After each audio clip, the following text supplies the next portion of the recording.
Hey, what is up guys? It's your boy Speed here, and today we're going to be going over 3 advanced safe laner concepts. These are ideas you can have in the back of your mind or the front of your mind or on a post-it note during your ranked games to try to get to the next level. Now, I'm specifically titling this advanced safe laner concepts because I'm not going to talk about last hitting. I'm not going to talk about items, okay? I mean, even though there are some advanced item decisions, I'm going to talk about like things I've really noticed that, you know, separate, for instance, like a 5K to a 6K, 6K to a 7K, 7K to an 8K, 8K to a 9K. And yeah, so let's get into it.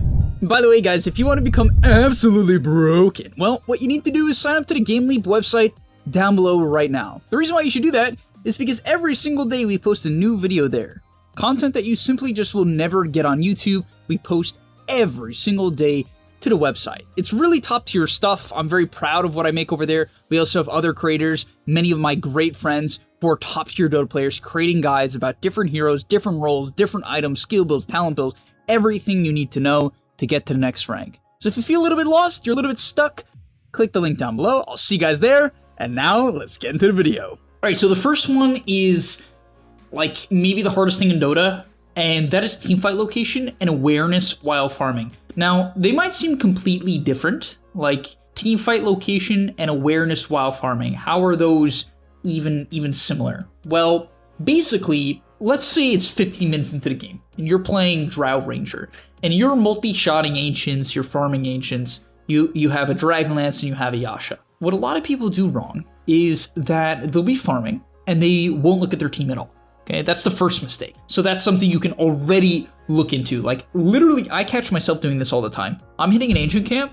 I'm hitting a large camp. I just catch myself like brain off. My brain's just off. It's just off. Like I'm not watching anything. I don't know if I'm getting ganked. I don't know if my team is setting up. I have no idea what's happening. Now, let's say you fix that. Okay, let's say you're pushing towards high MMR. Okay, you fix that. That's the first part, okay? You need to just be paying attention. That's the first aspect of getting good. You need to pay attention to what's happening. Even if you don't know how to react to what's happening, that's the first thing. Are they running at me? Or is my team running at them? Is nothing happening? Okay, the second thing is teamfight location.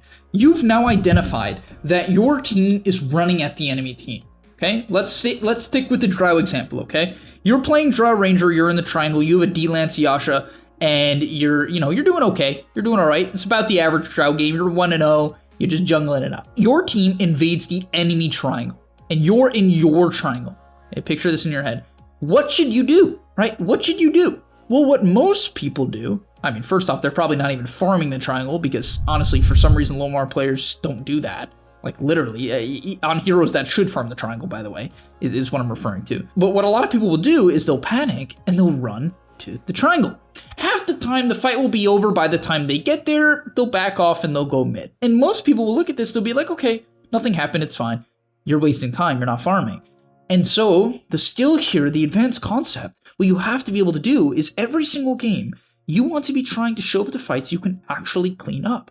Generally, the carry role is going to be cleaning up fights. Now, there's exceptions to this, right? I'm using Drow as an example, which is why this is so advanced.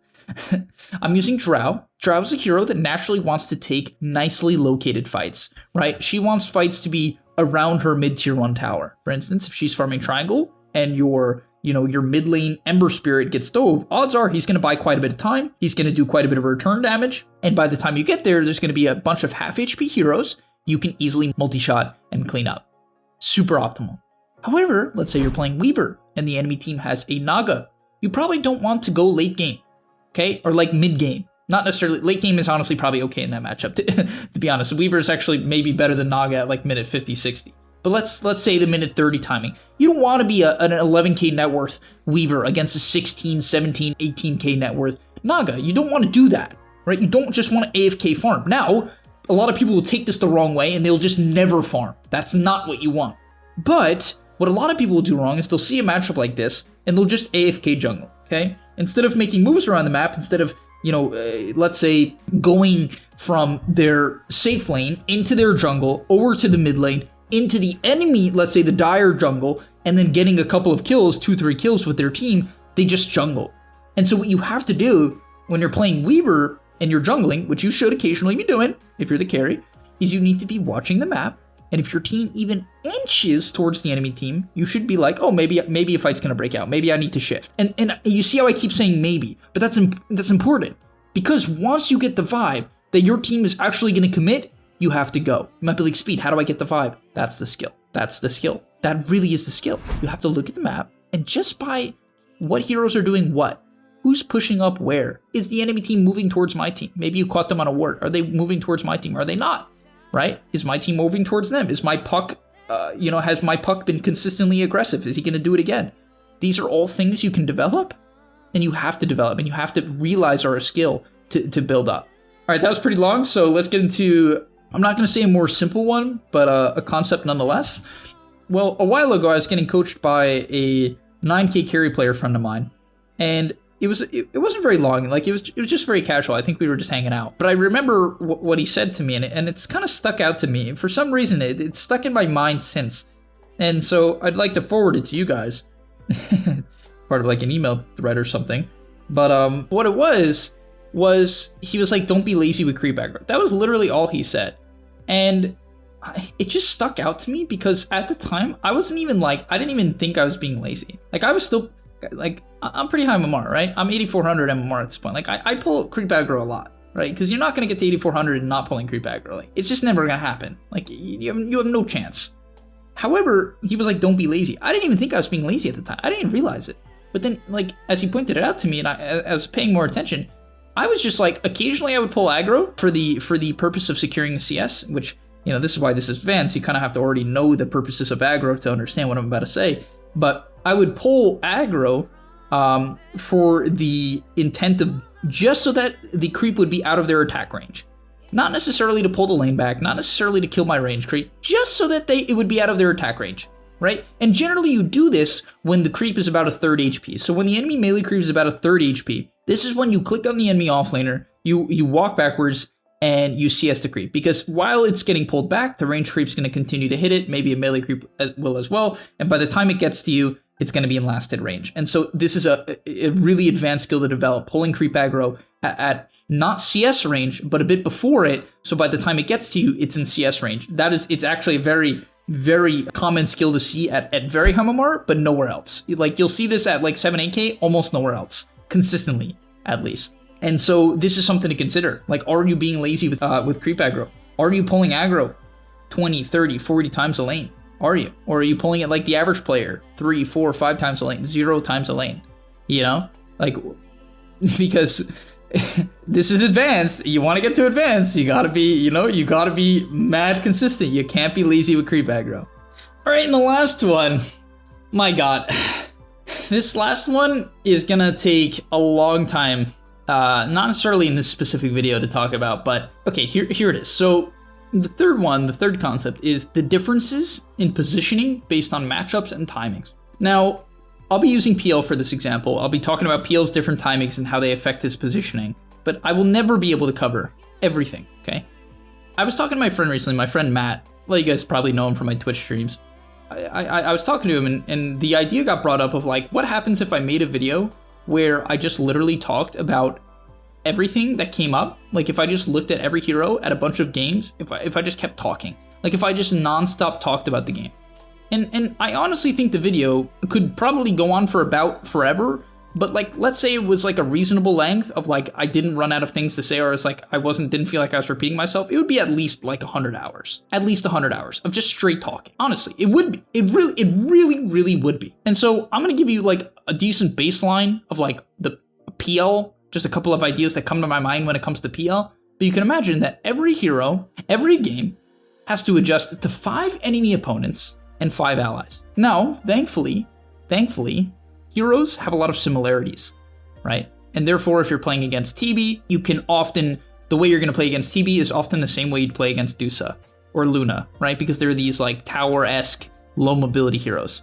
And so there's a lot of similarities in Dota. If I'm playing against Clockwork, the way, I'm playing against Clockwork, I'll also probably play somewhat against Spirit Breaker, And so there's a lot of similarities, and hopefully you can make those connections over time. But all right, let's get into it. So we're using PL.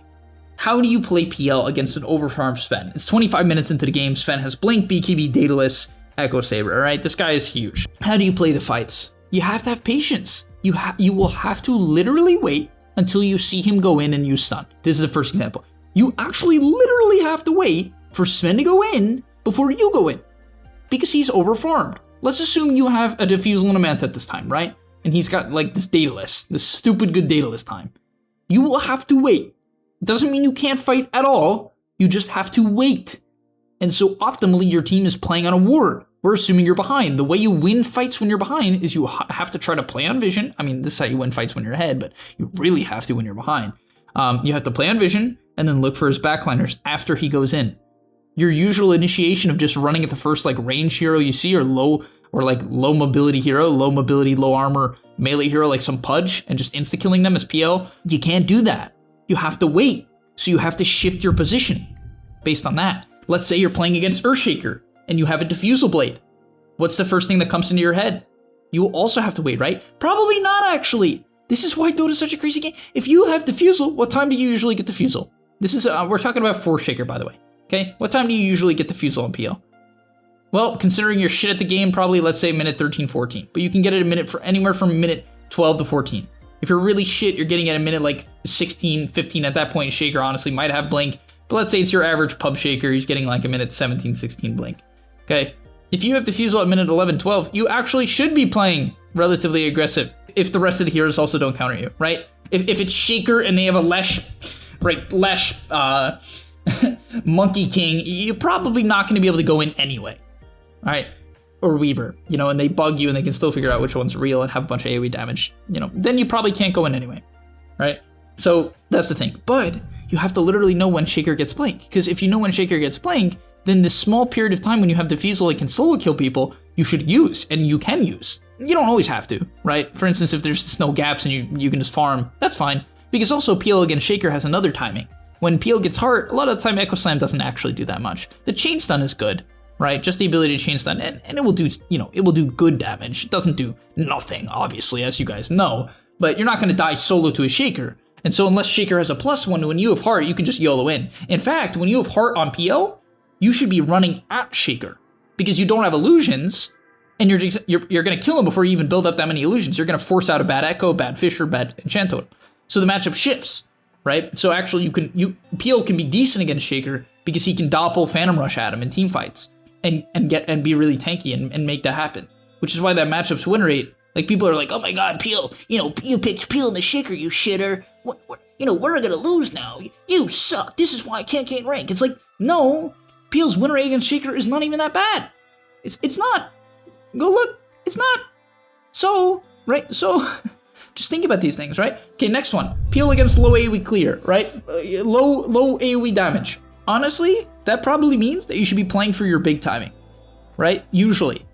Now you could still get Diffusal pickoffs even if they have low AoE clear. But what I'm trying to say is if they have, let's say, Viper, Pudge, you know, some doggy support Pudge, a Clockwork, you know, some Weaver hard carry, offlane Nature's Prophet, you know, by the time you get 4 items on PL, I mean, dude, you're going to annihilate them because there's no way they're going to figure out which one's real. You can solo kill basically any of them besides Weaver. It's like, okay, go farm your timings. You should try to hit your timings. And so in team fights, like early game team fights, I actually a lot of the time wouldn't show up. I played a little bit safe because Viper actually isn't that bad against PL early game, because if he figures out which one is real and he ultis him, which isn't that hard in the early game, it's actually quite bad for PL. You know, all the magical damage is not good. Nature's Prophet, actually not that bad against PL early game because of Orchid. So these matchups are not too favorable, so you should be playing this defensive style. People will be like, oh, it's a free PL game, right? And they'll just fight. No, maybe not, right? Because these heroes actually can kill your illusions pretty easily early game, even if they have low AoE clear, and so PLs will mess that up. They'll fight too much, and they won't understand, hey, I have this timing later on. Let's say you're against high AoE clear, you're against the Lesh, right? You're against the Sven. Actually, I mean, Lesh is honestly just always a counter to PL, so Lesh is kind of just one of those, like, very, just always good against PL no matter what the time in the game is, unless Lesh falls behind, in which case Heart PL can actually rent Lesh. But if Lesh manages to get like a Ghost Scepter, Shiva's, you know, Bloodstone, whatever, then he can usually just run through him. But let's say it's like more of a reasonable one. It's like the enemy team has like Puck, right? Puck Shaker, okay? This is a good example. They have Puck Shaker. Puck Shaker is really annoying for PL in the mid game. So like 15 minutes in, when Puck has like high levels and a blink, and maybe a Veil and maybe a Witchblade, and Shaker has like a Blink as well, at minute like 16, 17, this is when PL is going to have a very hard time fighting, because he's not going to have completed Manta, he's not going to be tanky, he's not going to have, definitely not going to have Heart, and the magical damage is going to counter him. However, there's a gap in time at minute like 10 to 11 where PL actually is decent at killing these heroes. In fact, if a Puck dives a tower and he committed Orb and his Silence, and you can go on him after that, PL shreds Puck, because Puck has no armor and you have Diffusal. So then Puck is actually, I mean, you know, Diffusal PL is actually good, right? You actually can kill these heroes. So people will like avoid their counters, even Leshrac for that matter. If a Leshrac's diving a tower, it's a low armor hero, right? When you have Diffusal, you can kill him very quickly. The problem is he kills you too, so he's got to be already low on HP. So your positioning will be reactive, right, against these heroes. It'll be reactive. But a lot of the time against high AoE clear, people will be like, oh, it's a shit PL game. They have all these AoE spells, and then they don't fight early game, but then it hits mid game, and they're like, oh, this is usually when I fight, and they fight anyway. But it's like, maybe you should have fought early game, and then like mid game, you dodge a little bit, you get to your Heart, or you get to your Octarine, and you play around that. For instance, the Octarine build, right? That's the alternative to like fighting at all as PL. This is when you buy a shard and you take your level 15 Spirit Lance cooldown. You don't even fight at all. If you think the game is so bad, maybe they have an Ember, a Sven, they're offlaners an Underlord, you feel like you just can't go in and kill anybody. Instead of actually going in and trying to kill anybody, you just throw lances. And so that's another positioning it, you know, switch. It's a switch in the item build you can go to play around your current counters, right? You can just, instead of going hard and trying to man up in matchups where you can't, you don't man up at all. You just play it around this 5-second cooldown, 6-second cooldown lance. I don't know what it is. I think it's 5. I believe with the talent, it's a 5-second cooldown. And so you can play around it as well. And so you can see there's so much matchup knowledge, but just keep this in mind that like when people are like, oh my god, you know, I picked Peel and the Shaker and I just couldn't win. It's just BS. Like, you're just making an excuse. Like, there's situations where PL's fine against that hero. There's situations where, you know, PL can kill Puck and Ember. You know, Ember doesn't like mana burn. If Ember overcommits in an average 3k pub, he will, and you come in at the right time, you're good against Ember. The matchup goes the other way. That's why, like, win rates are never 80%. Like, you're never gonna go on Dota buff and see, like, Lycan has a 70% win rate against, like, what's a good example? Wraith King, right? Like, you're just not going to see that. Even if Lycan is good against Wraith King, you're just not going to see that, right? You're just not. In fact, Lycan's win rate actually might be lower than Wraith King's because human error comes into play. We're not bots. We're not NPCs. People suck at Lycan. People are good at Wraith King because, you know, frankly, he has no buttons. But, all right. Thank you guys so much for watching. I know this is a bit of a different video, a bit of a longer video. But I hope you take a lot of these things to heart. You can see like why this game is so great, why this game is so hard, and I'll see you in the next one. Peace! And that's all, but remember, before you leave, come on, before you tune out, subscribe to the GameLeap website where we are going to help you get to the next rank. If you're stuck, click the link down below, and I'm out. Peace!